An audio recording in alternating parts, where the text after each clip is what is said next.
Kang किस Avenger को जान से मार देगा? क्या कैंग के अच्छे वेरिएंट्स भी हैं? क्या कैंग के अच्छे वेरिएंट्स ही उसको हराने में एवेंजर्स के काम आएंगे? तो पूरे मल्टीवर्स सागा का सबसे बड़ा विलन है कैंग द कॉन्करर, जिससे हम ऑलरेडी मिल चुके हैं और सभी आगे भी मिलना जुलना होता रहेगा। पर असली सवाल ये है कि ये मल्टीवर्सल विलन एमसीयू में फिट कहां हो रहा है और ये थैनोस से कितना ज्यादा खतरनाक है। जोनाथन मेजर्स इस मेजर रोल को प्ले कर रहे हैं एमसीयू के अलग अलग पॉइंट पर, जहां अब हम उनसे कुछ दिनों बाद ही मिलने वाले हैं। जोनाथन मेजर्स थैनोस का रोल प्ले कर चुके एक्टर जॉश ब्रोलिन के नक्शे कदमों पर चलते हुए पहले असली तबाही की शुरुआत करेंगे एवेंजर्स द कैंग डायनेस्टी में, फिर वो उससे भी बड़ी तबाही की तरफ बढ़ेंगे सीक्रेट वॉर्स में। पर फिर से वही सवाल सामने आता है कि कैंग है कौन और उसे और उसके वेरिएंट्स को एमसीयू में कहां और कैसे पोर्ट्रे किया जाएगा, और कैंग डायनेस्टी में क्या वही होगा जो इन्फिनिटी वॉर में हुआ या उससे भी ज्यादा कुछ खतरनाक हम फैंस का इंतजार कर रहा है। तो दोस्तों, मैं हूं अमन सिन्हा और आपका स्वागत है रोड टू सीक्रेट वॉर्स के पहले एपिसोड में, जहां अभी से लेकर अगले 174 वीक्स तक आप और मैं एक्सपीरियंस करेंगे फेज 5 से लेकर फेज 6 तक की एवेंजर्स सीक्रेट वॉर्स की जर्नी को,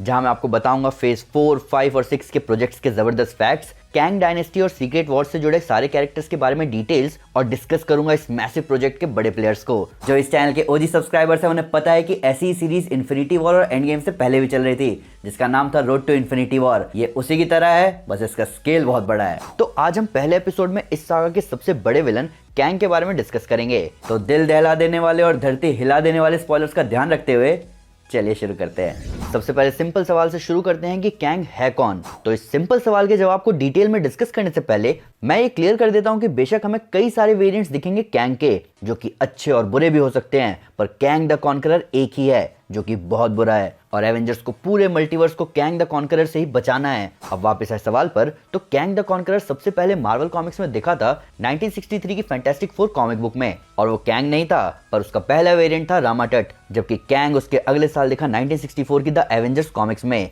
ये एक टाइम ट्रैवलर है जिसके कई सारे पास्ट और फ्यूचर वेरिएंट्स हैं, और इसीलिए उसे रोकना और यहाँ तक कि ट्रैक कर पाना बहुत मुश्किल साबित होता है। मार्वल कॉमिक्स में उसका सामना फैंटास्टिक फोर से समय समय पर हो चुका है, प्लस कुछ महीने पहले ये बात भी सामने आई कि 2024 में आने वाली फैंटास्टिक फोर मूवी का विलन भी कैंग का वेरिएंट रामाटट ही होगा। यहाँ से हमें एक रफ आइडिया लग रहा है कि अलग अलग मूवीज में अगर कैंग के वेरिएंट्स दिखना शुरू हो गए तो लोकी में बताए गए मल्टीवर्सल वॉर का बहुत सेंस बनता जा रहा है, क्योंकि मल्टीवर्सल वॉर कैंग के अलग अलग वेरिएंट्स के बीच ही हुआ था, ना कि एवेंजर्स और कैंग के बीच में। कॉमिक्स में ये कैरेक्टर शुरू में होता है Nathaniel Richards, Mister Fantastic Reed Richards का डिसेंडेंट यानी कि वंशज, जो कि 31st सेंचुरी में रिसर्च करते हुए टाइम ट्रैवलिंग डिस्कवर करता है और टाइम में पीछे जाता है एंशिएंट इजिप्ट में, जहां वो बनता है फेरो रामाटट। उसी दौरान वहां फैंटास्टिक फोर भी पहुंचते हैं, जिनसे हारने के बाद वो वापस 31st सेंचुरी में जाने की कोशिश करता है, पर पहुंच जाता है 41st सेंचुरी में और प्लेनेट अर्थ को कॉन्कर करता है और बनता है कैंग द कॉन्करर। कैंग के पास कोई सुपर ह्यूमन एबिलिटीज नहीं है, वो बस नेक्स्ट लेवल जीनियस है जो कि अपने एडवांस टेक को यूज करके अपने दुश्मनों को हराता है। और हम लोकी सीरीज में मिल ही चुके हैं उसके बेस्ट वर्जन से,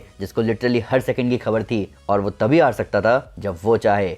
आप समझ ही रहे होंगे ये कितनी खतरनाक बात है। अब बात करते हैं कि कैंग द कॉन्करर एमसीयू में कैसे फिट हो रहा है। तो मार्वल सिनेमैटिक यूनिवर्स में कैंग का रोल प्ले कर रहे हैं जोनाथन मेजर्स, जिनके सबसे पावरफुल वेरिएंट्स हम सबसे पहले मिल चुके हैं लोकी के सीजन 1 के एंड के बड़े ट्विस्ट में। इसका नाम था ही हू रिमेन्स। अब ये नाम ही सबसे बड़ा स्पॉइलर है, कैसे ये मैं आपको थोड़ी देर में बताता हूँ। तो जब लोकी और Silvi Citadel at the end of time में पहुंचते हैं तो वो मिलते हैं ही हू रिमेन्स से, जो कि बताता है कि कैसे वो फ्यूचर से है, जहां वो अपने अलग अलग वेरिएंट से मिलता है और वो सब मिलकर आपस में शुरू करते हैं मल्टीवर्सल वॉर। और उस वॉर को खत्म करने के लिए ही हू रिमेन्स एलायत को वेपनाइज करता है और टीवीए शुरू करता है, ताकि एक सीक्रेट टाइमलाइन बनी रहे और उसके वेरिएंट्स एग्जिस्ट ना कर पाएं। अब ही हू रिमेन्स को पता है कि पास्ट, प्रेजेंट और फ्यूचर में क्या क्या हुआ, पर उसकी पकड़ टाइमलाइन पर से छूट जाती है जब सीक्रेट टाइमलाइन से दूसरी टाइमलाइन निकलकर थ्रेशोल्ड क्रॉस करती है। तब सब बदल जाता है और एक नया टीवी हेड सामने आता है, जो कि है ही हू रिमेन्स का दूसरा वेरिएंट। अब बेशक ही हू रिमेन्स जो कर रहा था उससे लोगों का कोई फ्री विल नहीं था। इनोसेंट लोग बिना अपनी गलती जाने प्रून हो रहे थे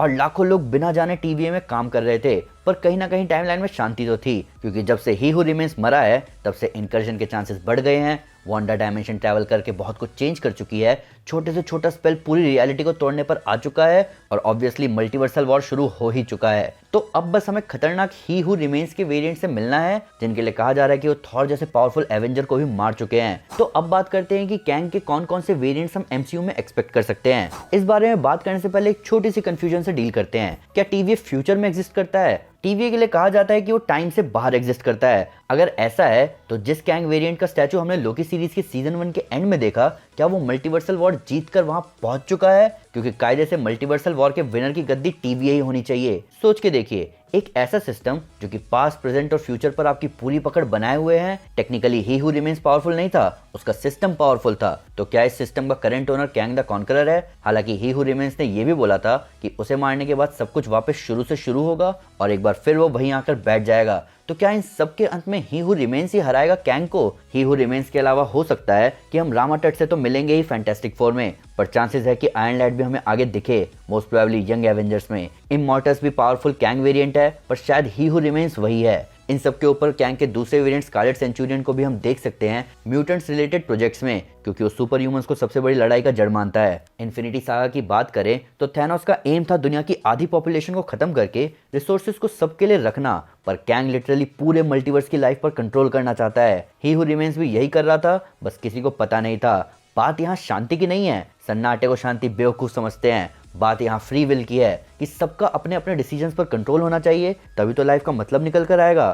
थैनोस और यहाँ तक कि ही हु रिमेन्स में कुछ तो अच्छाई थी भी, पर कैंग द कॉन्करर अच्छा नहीं होगा। अब आते हैं कैंग डायनेस्टी और सीक्रेट वॉर्स पर। तो कैंग डायनेस्टी के बारे में कहा तो जा रहा है कि वो बेस्ड होगी 2001 की एवेंजर्स स्टोरी लाइन पर, लेकिन वो स्टोरी लाइन थोड़ी सिंपल थी, जहां कैंग फ्यूचर से आकर अर्थ पर राज करता है, जबकि अभी का मल्टीवर्स सागा इतना कम्प्लेक्स है कि एक अर्थ पर राज करने से क्या होगा जब उसकी एग्जिस्टेंस पर इतना बड़ा थ्रेट है। इन सब के ऊपर कहा जा रहा है कि Kang dynasty Avengers versus Kang के बारे में कम और कैंग वर्सेस कैंग वेरिएंट्स के बारे में ज्यादा होगी, जहां खतरनाक कैंग वेरिएंट्स एक बड़े बैटल रॉयल में पार्ट लेंगे, जिसका विनर होगा कैंग द कॉन्करर।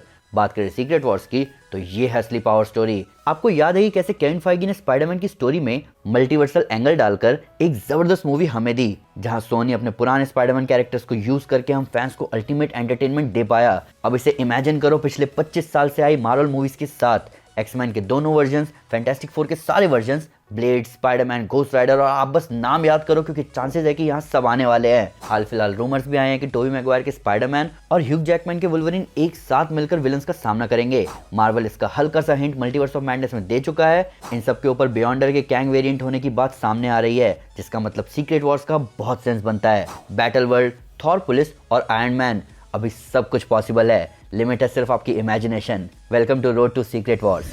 तो दोस्तों ये थी शुरुआत रोड टू सीक्रेट वॉर्स की। अभी 173 वीक्स तक का लंबा सफर है, तो क्यों ना इस सफर को और मजेदार बनाया जाए। अभी आप और मैं सीक्रेट वॉर्स के बड़े प्लेयर्स, खतरनाक इवेंट्स और फेज 4, 5, 6 को पूरे मजे में डिस्कस करेंगे, पर मैं आपसे भी जानना चाहता हूँ कि हम इसमें और क्या फन चीजें ऐड कर सकते हैं। अगर आपके पास कोई सजेशन है तो प्लीज हमें कमेंट में जरूर बताएं, पर फिर भी अगर कोई डिटेल मिस हो गई हो या आपको कोई नया फैक्ट इस वीडियो से रिलेटेड, तो प्लीज हमें कमेंट में जरूर बताएं या हमारे सोशल मीडिया हैंडल पर हमारे साथ शेयर करें। हम हर जगह हैं। तो दोस्तों अगर आप कॉमिक्स में थैनोस को खतरनाक तरीके से इन्फिनिटी स्टोन्स को जमा करते हुए देखना चाहते हैं, तो मैं आपको हमारी Thanos quest comic series recommend करूंगा। साथ ही साथ अगर आपको वीडियो पसंद आए तो इस वीडियो को लाइक और शेयर जरूर करें, और ऐसे कई सारे सुपर कंटेंट के लिए हमारे चैनल को सब्सक्राइब करना ना भूलें। Thank you guys, this is Anjana and you are super super. Piece.